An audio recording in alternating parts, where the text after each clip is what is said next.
Segala puji syukur dan hormat kami naikkan kepadamu ya Tuhan kami Yesus Kristus, atas kebaikan Tuhan dalam kehidupan kami yang telah menuntun, mengarahkan dan menemani sepanjang perjalanan kehidupan kami hingga sampai pada hari ini.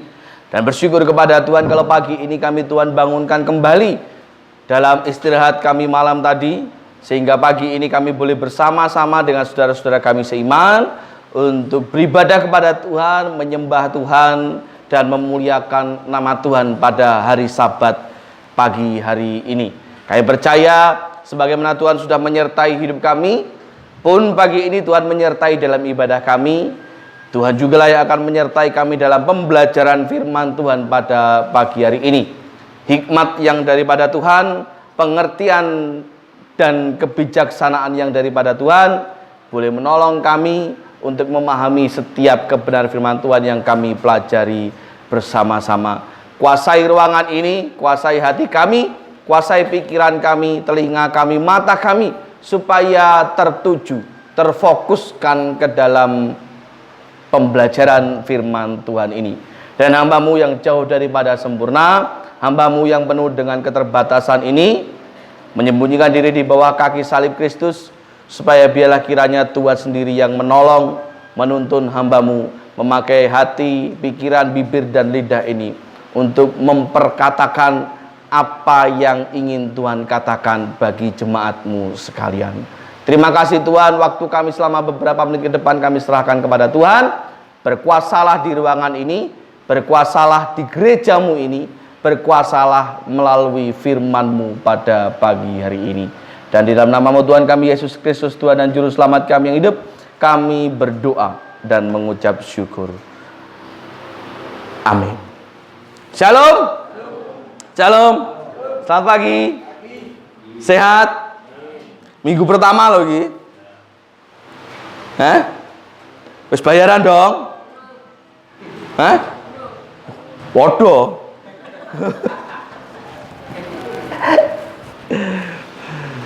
Apapun itu kondisi kita patut mengucap syukur. Karena pada akhirnya ini sudah tengah tahun berarti ya. Bulan ke-6 tengah tahun di 2024.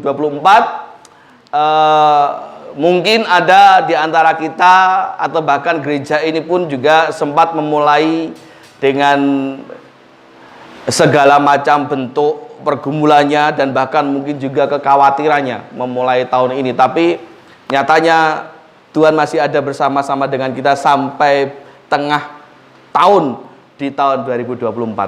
Nyatanya Anda dan saya masih bisa hadir di gereja ini. Yo sakit flu atau pilek, kadang absen di gereja ya wis umum, wajar gitu loh. Tetapi pada akhirnya, pada kenyataannya, faktanya Anda dan saya dan gereja Tuhan ini masih bertahan dalam penyertaan Tuhan. Leres toh? Amin toh? Artinya bahwa kalau Tuhan sudah menyertai kita di bulan-bulan lalu, tahun-tahun lalu, hari-hari yang lalu, maka bukan tidak mungkin dan pasti saya percaya bahwa hari ini, esok dan seterusnya sampai tahun-tahun, puluhan tahun sampai Tuhan menghendaki kita kembali kepadanya, Tuhan akan terus menyertai kita. Amin toh? Tuhan kita Tuhan yang ajaib. Kalau kata pujiannya Pak Didi tadi, Tuhan pembuat apa? Mukjizat. Baik, tema pada bulan ini, pada bulan Juni ini mengarah kepada tema tahun kita pada tahun ini. Saya memberikan tema pada bulan ini bergerak ke arah Kristus. Bagaimana supaya setiap kita itu gini loh. Ciri makhluk hidup. Ada banyak tak ciri-ciri makhluk hidup? Bernafas. Itu ciri-ciri makhluk hidup. Pak, tumbuhan kayak orang ambekan nih Pak. Loh, tumbuhan itu bernafas. Menggunakan apa? Apa? Insang. Lah pada nih iwa aja nggak semua iwa bernafas pakai insang. Nah, iwa pitik ratu insang. Bernafas itu salah satu ciri makhluk hidup. Ada lagi apa? Bertumbuh. Itu ciri makhluk hidup. Lah kayak tanduranku nek ngarepke ana sing panggah kuntet wae, berarti ora urip. Begitu tak jabut bener jebul, oyote bosok. Pantes godhong ora tukul apa meneh kembange gitu kan. mati jebul gitu. Dan salah satunya lagi adalah bergerak. Orang atau manusia atau makhluk yang hidup itu pasti bergerak. Hanya yang menjadi pembedanya adalah gerakannya macam-macam. Kemampuannya untuk bergerak juga macam-macam. Lah ono sing gerak gak jelas kayak gitu. Waktu ibadah dengar khotbah malah ngeplak kepalanya dia. Itu gerakannya gak jelas. Ya kan? Jadi orang itu geraknya macam-macam. Arahnya pun juga macam-macam. Nah, itu sebagai bentuk gambaran kita sebagai orang yang percaya. Ada banyak orang Kristen, tetapi tidak semua orang Kristen hidupnya bergerak mengarah kepada Tuhan. Sebagian besar lainnya geraknya karpe dewe. Artinya piye? Contohnya piye? Ya urip sak karepe dhewe, dosa ya karepku, ora ya karepku. Nah, itu orang yang geraknya gak jelas. Orang Kristen yang geraknya gak jelas. Nah, oleh sebab itu pada bulan ini, pada bulan Juni ini saya memberikan tema bergerak ke arah Kristus. Supaya setiap kita, orang Kristen, orang yang percaya, khususnya Jemaat Gereja Baptis Indonesia Kembang Arum itu geraknya jelas. Arah tujuannya jelas, yaitu mengarah kepada Kristus.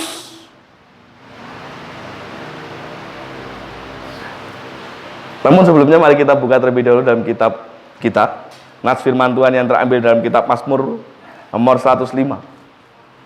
Mazmur 105.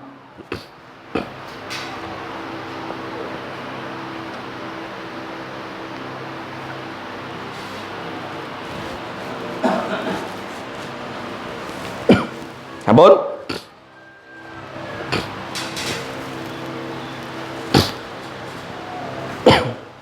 Mazmur 105 ayatnya yang ke-16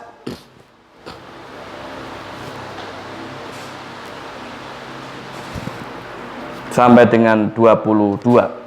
Saya akan bacakan, silakan disimak. Mazmur 105 ayat 16. Firman Tuhan berkata demikian.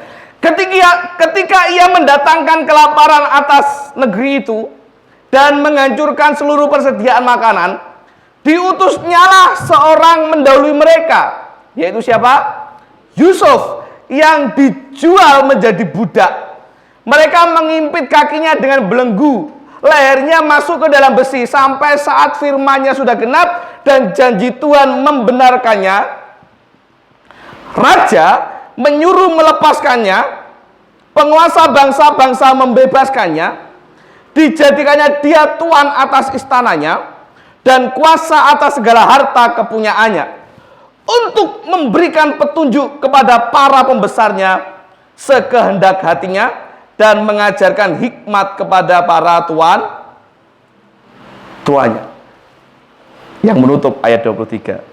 Demikianlah Israel datang ke Mesir dan Yakub tinggal sebagai orang asing di tanah Ham. Sebelum kita masuk ke dalam kisah Yusuf, saya mau sampaikan, Anda tahu kapal layar tahu? Kapal layar tahu?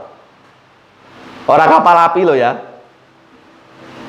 Ini merek kapal layar. Perahu yang digerakkan dengan tenaga caranya piye? Layar itu harus dibentangkan atau harus dikembangkan. Layar itu harus dikembangkan supaya mendapat angin dan terdorong oleh angin, sehingga kapal atau perahu itu bisa sampai kepada tempat yang dituju. Ya toh? Kapal layar itu loh, layarnya harus dibentangkan supaya mendapat angin yang mendorong perahu atau kapal itu sampai di tempat yang dituju atau yang ingin dituju. Persoalannya adalah angin ya, angin itu tidak bisa diatur. Itu persoalannya. Itu yang akan menjadi masalah. bagi mereka yang tidak tahu cara membentangkan layar atau menguasai layar lebih tepatnya. Seorang pelaut yang hebat, dia akan tahu cara menggerakkan layar. Walaupun angin itu mau bat-mabet sakarepe dhewe, karena dia sadar dia bukan avatar. Tahu avatar? Orang sing nonton film Avatar, pengendali angin itu loh. Wong film. Orang enek menungso sing iso ngene tenan mengendalikan angin. Orang enek. Tidak ada. Maka seorang pelaut yang baik dan hebat, dia akan pasti tahu caranya menguasai layar ini supaya tetap mendapatkan angin. Walaupun anginnya mau bat-mabet, tapi dia tetap bisa membawa perahu itu sampai kepada tujuan. Walaupun mungkin rada miring sithik, kan? Tapi yang penting sampai tujuan. Tahu caranya. Makanya kapal layar itu kan layarnya itu enggak cuma fokus madep ngene tok. Lah ngene saka kono lek madepe rono terus ya malah mundur kan ngene. Dadi rada dikenek kan gitu. Kapal layar. Saya memang tidak pernah mengendalikan tapi logikanya seperti itu. Makanya saya mau beri judul khotbah ini. Biarkan layarmu terkembang. Belajar dari kisah Yusuf.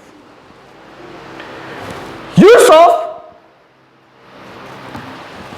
mendapat visi dari Tuhan, mendapat satu penglihatan dari Tuhan melalui mimpinya. Pada mimpinya yang pertama, dia diberi mimpi oleh Tuhan, diberi penglihatan oleh Tuhan. Berkasih apa matahari bulan bintang sih? Mimpinya apa sih? Berkas gandum sih atau matahari bulan bintang? Apa sih? Berkasih? Yakin? Saya milih matahari bulan bintang apa angkat tangan? Orang yakin? Mimpinya yang pertama adalah dia bermimpi dia membawa berkas gandum. Berkas gandum itu apa toh kaya apa jenenge damene gandum yang ditali diikat menjadi satu itu loh, namanya berkas. Kemudian saudara-saudaranya yang lain itu juga membawa berkas gandum yang kurang lebih sama. Tetapi dalam mimpinya itu berkas-berkas yang dibawa oleh saudaranya itu tiba-tiba tunduk, sujud, menyembah berkas yang dibawa oleh Yusuf. Kemudian dia sampaikan mimpi itu dan dia mendapat perlawanan dari saudara-saudaranya. Jengkel saudara-saudaranya. Iri saudara-saudaranya. Maksudmu apa? Maksudmu aku, mas-masmu, menyembah kowe. Bocah bayi wingi sore, nah gitu kurang lebih. Tidak sampai di situ, kemudian dia mendapat mimpi yang kedua dan di dalam mimpinya itu, ya, ada matahari, bulan dan bintang datang mengelilingi dia dan menyembah dia. Semakin marahlah kakak-kakaknya, semakin marahlah saudara-saudaranya. Bermula dari mimpi, Yusuf mendapatkan visi, mendapatkan gambaran tujuan ia mau diarahkan kemana oleh Tuhan. Tuhan sudah mengarahkan dia menjadi orang yang besar. Tuhan sudah mengarahkan dia dan menetapkan dia sebagai pemimpin atas suku-suku yang lain. Bahkan atas saudara-saudaranya dan atas ayahnya. Tuhan sudah menunjukkan iki lho le, Yusuf dadi musuh seperti ini. Jadimu nanti seperti ini. Tetapi permasalahannya adalah Yusuf sama seperti kita yang tidak bisa mengatur arah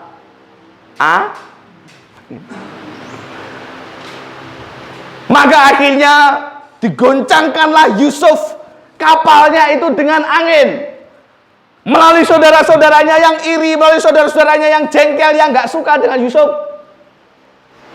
Maka mereka bersepakat untuk membuang Yusuf.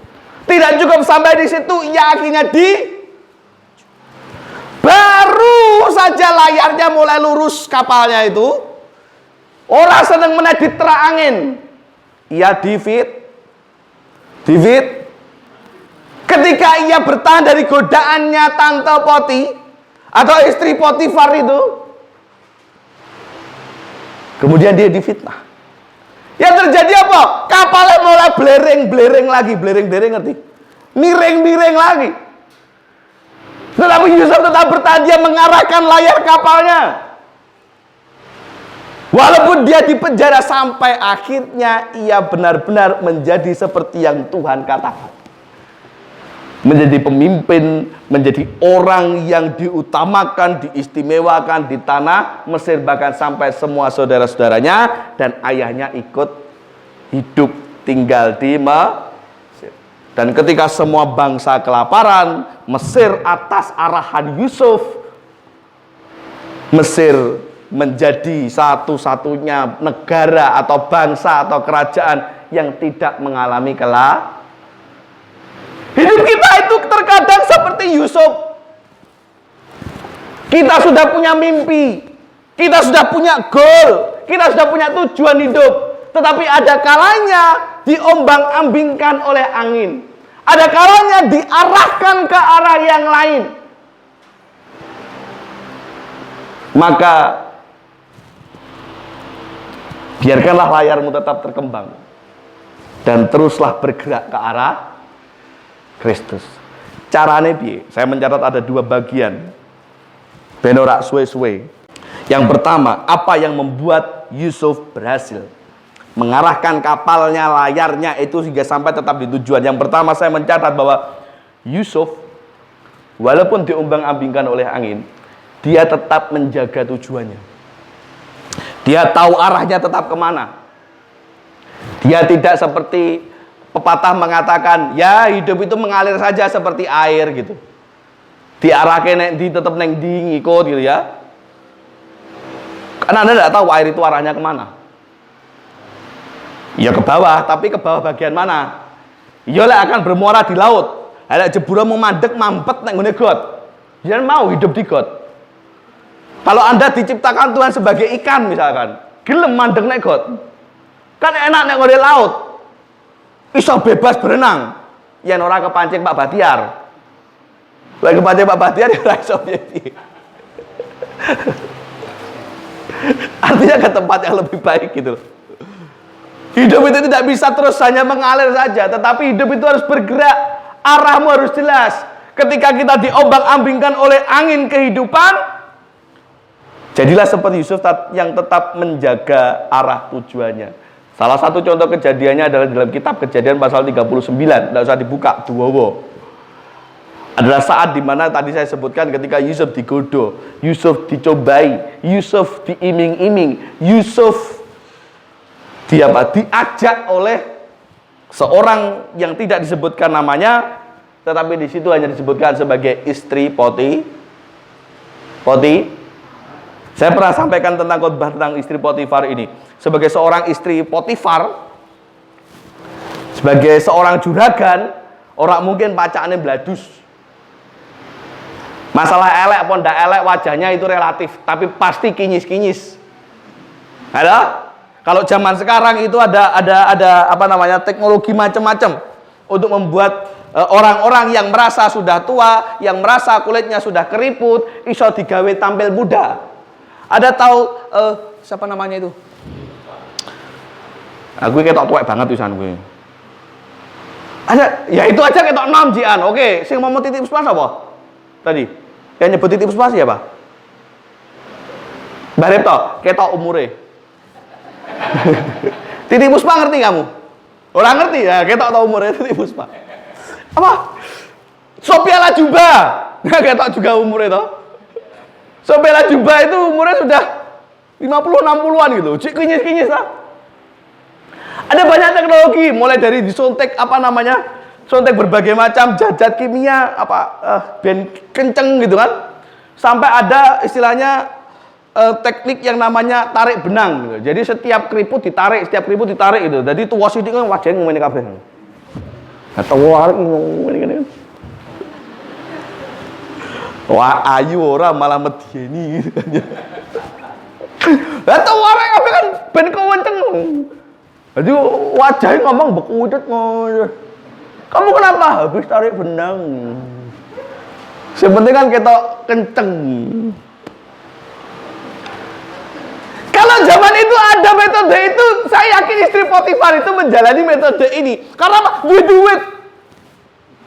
Ben ketok kinyis-kinyis. Nah, suatu ketika digodalah Yusuf. Dan Yusuf tetap mempertahankan tujuan hidupnya benar dengan cara dia tidak mau tergoda. Walaupun pada akhirnya dia harus difit. Dan ada banyak kejadian yang menunjukkan bahwa Yusuf tetap fokus kepada tujuannya, yaitu Allah yang benar. Dia tidak mau tergoda. Dia mempertahankan imannya tetap benar di dalam Allah yang ia percayai. Ia menjaga supaya tujuan hidupnya itu tetap benar. Ia tetap menjaga dengan cara supaya ia tidak goyah oleh godaan apapun. Artinya apa? Bahwa Yusuf tidak membiarkan angin mempengaruhi layar kapalnya, yang berdampak ia tidak bisa mencapai tujuannya seperti yang sudah diperlihatkan Tuhan.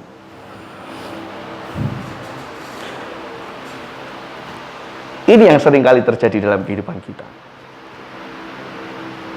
Anda sudah punya tujuan hidup, baik keluarga, rumah tangga, atau bahkan pribadi, tapi seringkali kalah karo angin. Ada banyak orang Kristen yang ketika minggu pagi pengen bangun pagi. Untuk apa?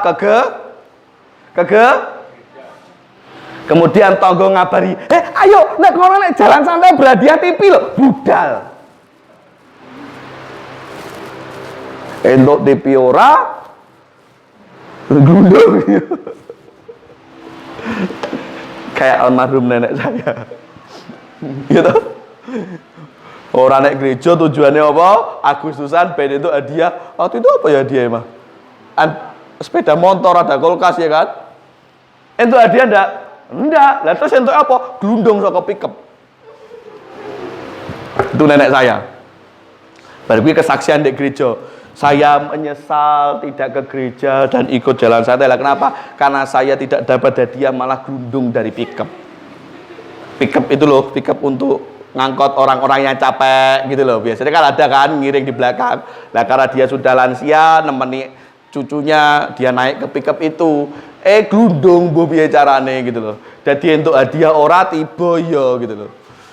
Ya, ada banyak cara. Gini. Iblis tidak akan suka kita itu fokus. Maka dia bisa memakai segala macam cara dan bisa memakai siapa saja untuk mengubah arah pandangan kita kepada Kristus. Untuk bisa mengubah harapannya apa? Supaya membuat langkah kita, pergerakan kita tidak fokus kepada Tuhan, tetapi mengikuti apa yang kita mau. Nah, mari belajar seperti Yusuf. Kembangkan layarmu, fokus kepada tujuanmu. Seperti saya katakan tadi, kita nggak bisa mengubah arah angin. Ya, kita nggak bisa mengontrol. Tuhan, aku pengennya masalah saya nek nggonku ki lek iso aja masalah duit, lek iso aja masalah apa jenenge kesehatan, lek iso aja masalah keluarga. Lah terus pengenmu sing piye? Ya lek iso aja. Nah, repot kan? Ya ndak, memang benar ndak ada manusia yang pengen punya masalah. Tapi masalahnya adalah, nah ini masalahnya. Sopo sing iso ngatur? Kadang orang jalan wis bener tertib lalu lintas ditabrak kok. Jadi apa sih? Uang itu sudah jalan bener lurus pada jalannya, tiba-tiba nek ngarepe dari arah bawah ono truk mumbul nungcep dadilah kayak Pak Bayu kuwi saiki. Lah kan lakune wis bener to Pak mobile, Pak. Ngono. Gara-gara kuwi jarene Pak Tuk saiki ngrusaki dalan malahan. Mungkin balas dendam dengan jalan sekarang.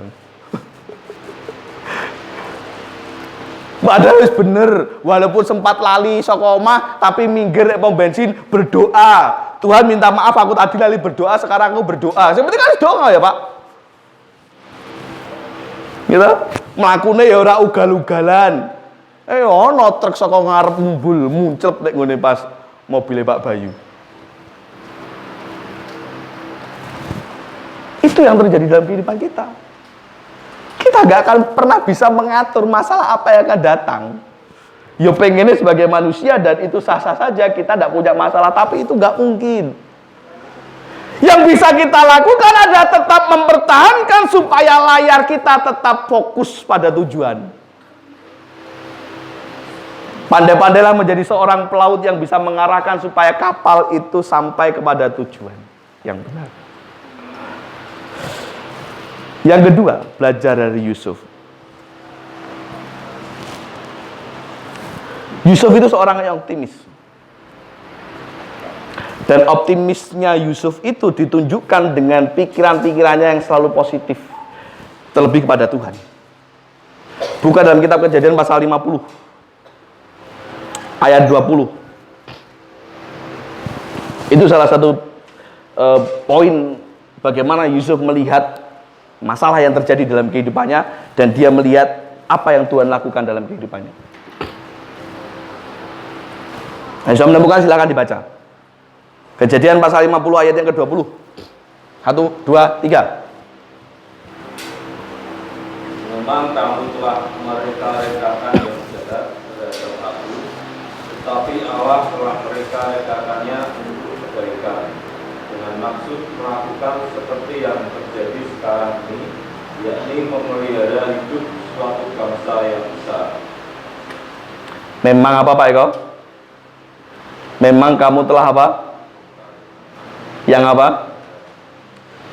Yusuf sadar ketika ia dipertemukan kembali pada akhirnya dengan saudara-saudara yang jahat, yang sudah membenci dia, yang sudah menjual dia.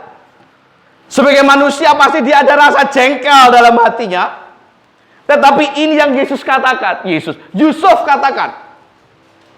bahwa silakan kalian sebagai manusia mereka-rekakan yang jahat, tetapi aku percaya bahwa apa Pak? Allah mereka-rekakan apa? Kebaikan untukku. Yusuf tidak pernah berprasangka buruk kepada Allah. Walaupun mungkin banyak hal buruk yang terjadi kepadanya.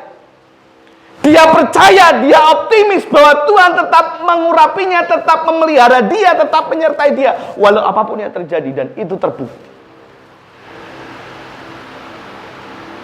Sekali lagi kita tidak bisa membiarkan atau mengatur angin itu, atau mengatur masalah apa yang boleh dan tidak boleh menimpa kita. Tetapi kita bisa tetap berpikir positif kepada Tuhan. Kita tetap bisa berprasangka baik kepada Tuhan. Sebagaimana Yusuf lakukan. Bahwa segala yang terjadi gini, siapapun bisa menyakiti kita.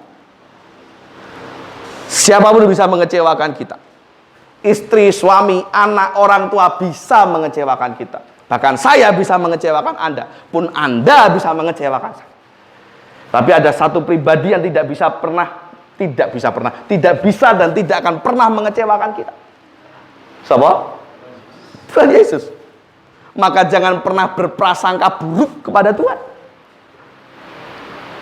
Walau rasanya urip itu koyo abot-aboto. Masalah itu koyo abot-aboto. Tuhan aku sudah nggak sanggup. Enggak, kamu sanggup. Ketika kita tidak percaya bahwa kita sanggup, berarti podo karo kita sedang berprasangka buruk kepada Tuhan. Paham maksudnya? Ketika kita berpikir bahwa Tuhan aku nggak mampu, Anda sedang mengecilkan kuasa Tuhan. Sebagaimana yang Pak Didik tadi sampaikan dalam pujian, bahwa Tuhan itu membuat mukjizat. Maka mengapa engkau merasa tidak mampu? Sedangkan engkau tahu bahwa Tuhanmu maka berprasangka baiklah kepada Tuhan. Tetap optimis jalani kehidupan. Ada banyak dalam hidup kita itu, ada banyak orang-orang di sekitar kita yang pada akhirnya kapalnya itu banyak berubah arah, mengikuti arus angin akhirnya, dan tidak sampai kepada tujuan. Kenapa? Karena berpikir atau berprasangka negatif kepada Tuhan. Banyak orang yang pada akhirnya meninggalkan Tuhan. Kenapa? Uripku sing wingi Tuhan. Saya sudah setia. Saya sudah memberi yang terbaik. Bahkan saya sudah melayani Tuhan. Apa yang Tuhan mau sudah saya katakan. Tapi apa Tuhan? Apa yang saya terima Tuhan? Tak belan-belani aku sudah masuk Kristen. Apa? Apa Tuhan? Berprasangkalah positif kepada Tuhan tidak pernah mereka-rekakan yang jahat, tapi Tuhan pasti akan membuat satu itu kata firman Tuhan. Suatu ketika ada seseorang yang berkata atau bertanya kepada saya, memberikan satu pernyataan bahwa sepertinya saya tidak bisa menyekolahkan anak-anak saya sampai kepada perguruan tinggi. Kenapa bisa begitu? Apa alasan Anda mengatakan itu?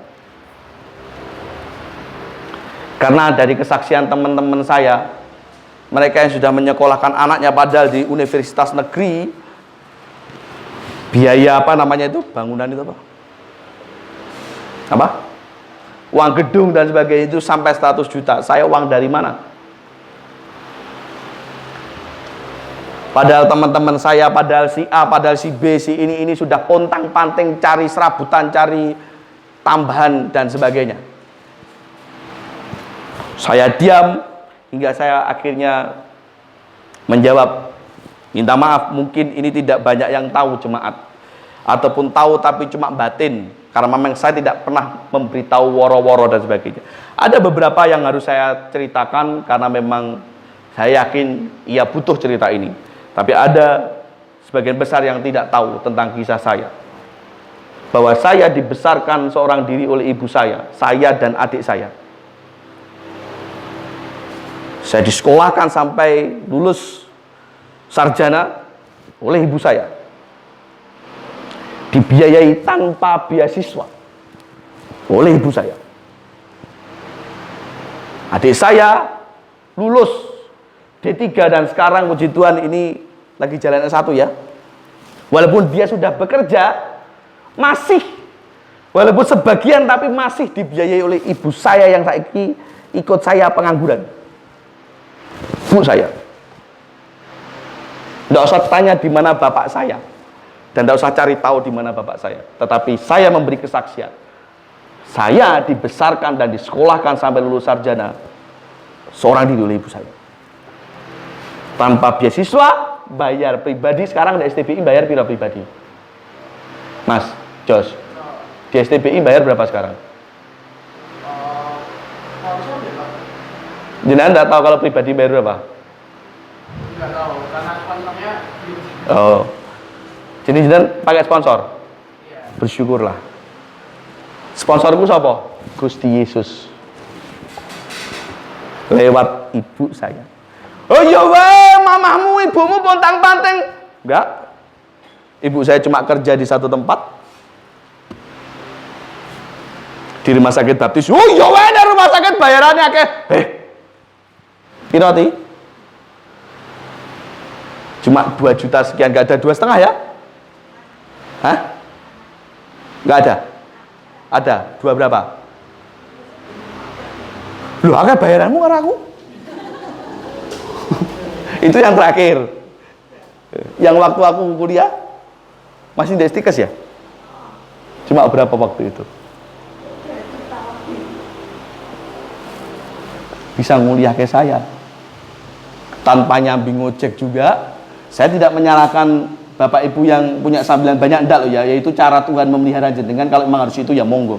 Tapi saya memberi kesaksian, ibu saya berjuang hanya dengan itu. Artinya apa? Artinya apa?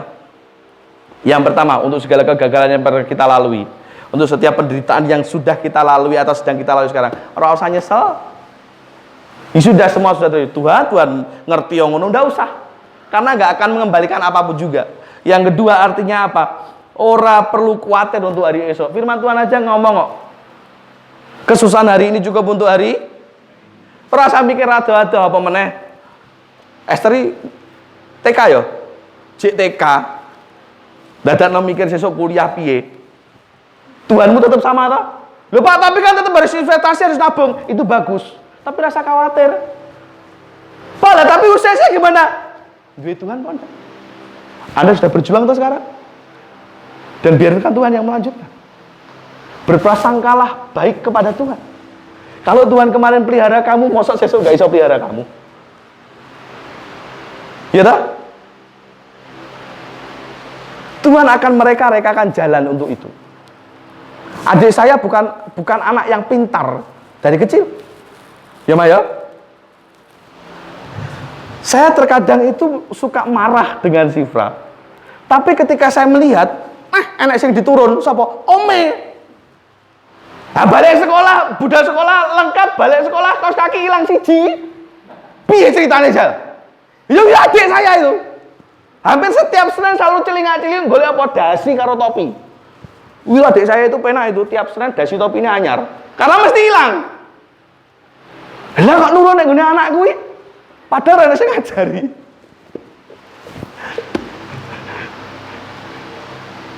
Adik saya bukan tumbuh sebagai anak yang pintar. Ya nyuwun sewu kalau saya ya rada sombong sithik, juara kelas. Ya dia. Tapi adik saya tidak. Tetapi Anda tahu, adik saya mulai dari SMK. Dia sama seperti Ishak di SMK Bagimu Negeri. Keterima, lolos, dan free semuanya. Karena mukjizat Tuhan. Dan kemudian sekolah di Stikes Baptis, jalur beasiswa juga. Yang mama saya aja orang percaya oleh adikku ketompo karena di situ tes. Dan dari tes berapa orang itu adik saya 3 besar ya. Malah ranking 1. Saya aja ibu saya aja nggak percaya pemenang aku. Loh, mosok Tian iso toh? Karena dia bukan anak yang berprestasi. Tetapi Tuhan berikan jalan. Itu sebabnya saya mau berkata bahwa tetaplah berprasangka baik kepada Tuhan untuk apapun yang saat ini terjadi dalam hidup kita. Kalau Tuhan sudah berkehendak, nggak usah khawatir. Tuhan gawe jalan, membuatkan jalan. Saya berkali-kali kemarin, beberapa minggu kemarin katakan toh, tidak semua masalah itu ada jalan keluarnya. Tidak semua masalah bisa kita selesaikan. Ada sebagian besar masalah yang kita tidak bisa selesaikan dan itu biarkan Tuhan. Kadang itu masalah itu nemu dalane dewi.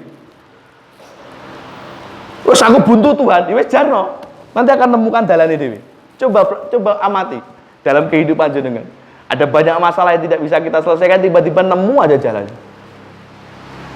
Ibu saya percaya pasti khawatir. Aduh, anakku nomor loro sesuk iso sekolah apa ndak? Nemu dalane tak? Tiba-tiba lah Stikes Baptis ada beasiswa waktu itu. Tiba-tiba lah adik saya iseng disuruh daftar sama pendeta saya. Dan tiba-tiba lah dia yang tadinya tidak berprestasi malah jadi urutan nomor 1 tesnya. Tuhan buatkan jalan. Tadi pagi saya ngobrol sama Pak Jono, sama Mbak Kong di belakang, dan beliau memberikan kesaksian kepada saya. Dan saya, Mbak Kong, saya minta izin, boleh tidak saya sampaikan? Oh boleh gitu. Pak Jono tadi bercerita bahwa dia punya adik ipar yang buta sejak lahir, Mbak Kong. Dan sebagai manusia yang memiliki dan sadar diri keterbatasan fisiknya, dia pun khawatir, dan itu manusiawi. Dan kebetulan puji Tuhan Kristen, percaya Yesus. Ada rasa khawatir. 1, aku kok iso entuk jodoh apa ora? 1, aku kok kerja piye? Dan ketika dia menyerahkan itu semua kepada Tuhan, yang terjadi apa, Bagong? Orang mau rabi untuk bojo anaknya 3. Orang buta. Saya tanya, lah Bagong istrinya normal enggak? Normal, artinya tidak buta. Betul? Aku wong uta iso ora ya kerja duwe omah. Duwe omah ndak, Bagong? Dekat Putang Gading. Pokok duwe omah. Jenengan sama saya normal loh. Normal enggak? Ada yang buta di sini? Minus silinder yo aku. Ini ngeblur aku ra ketok wajah jenengan. Yo iki tapi enggak buta. Saya sering kali kayak kemarin apa toh, Pak? Oh, saya makan di luar. Lha kuwi kan daging to, Le. Mah, iki tepung. Lho, kuwi daging, Le. Mah, iki tepung. Lah kok empuk? Mah, aku ki minus ora uta. Iki tepung, saya bilang gitu. Ditemek. Oh iya tepung. Keadaannya saya itu cuma minus, tapi saya tidak buta gitu. Cik bisa bedanya mana daging ayam, mana tepung. Apa mau? Mau itu tepung. Orang buta. Kalau orang yang dengan keterbatasan fisik, dia bisa berprasangka baik kepada Tuhan dan mendapatkan jalan hidupnya. Masa iya Anda dan saya tidak bisa? Tapi mustahil Pak. Loh, wong utawa iso kok. Orang buta saja bisa. Tuhan berikan jalannya. Mungkin jalan kita akan berbeda dengan beliau, tetapi pasti ada jalan. Amin. Amin. Ya. Yang penting apa? Teruslah bergerak ke arah Kristus. Biarkan layarmu terkembang, jaga supaya tetap terarah, dan capailah dengan penuh percaya tujuanmu dengan optimis dan terus berpikir yang positif kepada Tuhan. Berprasangka baiklah selalu kepada supaya enak-enak metuk putu kok ya tiba jentikane dijahit meh nemoni apa ya nemoni berkat. Ya berkatnya apa ya mbuh jenengan sing iso ngrasake. Selama Anda mampu dan mau berpikir yang positif, berprasangka baik kepada, kita nggak pernah tahu. Tapi teruslah percaya kepada Tuhan. Bahwa Tuhan tidak akan mereka-rekakan apa Pak Eko? Yang buruk kepada. Yuk terus bergerak ke arah Kristus. Supaya tujuan kita tercapai dalam hidup. Tuhan Yesus memberkati kita semuanya. Kita tunduk kepala dan berdoa. Dan Bapa kami surga, terima kasih hamba-Mu sudah selesai berbicara, dan biarlah Roh Kudus-Mu yang pada akhirnya menuntaskan segala sesuatunya, mengerjakan apa yang menjadi bagian-Mu dalam kehidupan kami, dalam kehidupan jemaat-Mu. Sempurnakanlah dalam segala ketidaksempurnaan perkataan hamba-Mu, supaya dapat dimengerti, dipahami, dan dilakukan oleh setiap jemaat Tuhan yang mendengarkan firman Tuhan ini. Ampuni atas keterbatasan hamba-Mu, dan di dalam nama-Mu Tuhan kami Yesus Kristus, Tuhan dan Juru Selamat kami, hidup kami berdoa dan mengucap syukur. Amin.